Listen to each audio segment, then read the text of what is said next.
Surviving is something that is very misunderstood, because living is also something that is very misunderstood, since being is not living.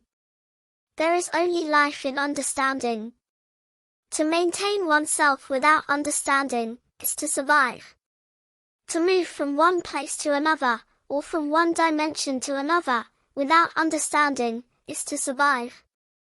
Survival comes from ignorance.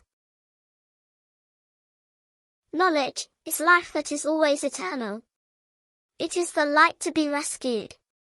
It is too obvious that nothing and no one gives knowledge.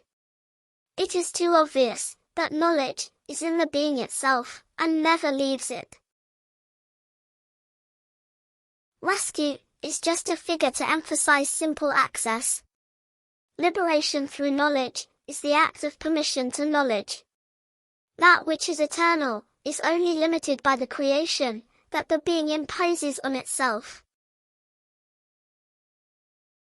This is how the being creates time and space. Knowledge is in the being itself, and time and space are outside the being itself, but are manipulated by the being itself.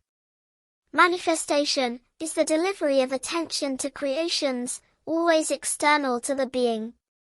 The return home is the return to knowledge. Knowledge is the only truth that never needs to be spoken. It is the only path that never needs to be walked. It is the only life that will never be lived, because it is eternal. It is the only grace. Well-made verses. Well-constructed words. Edifying stories. These constructions, although naive and innocent, come from a misunderstanding of manifestation.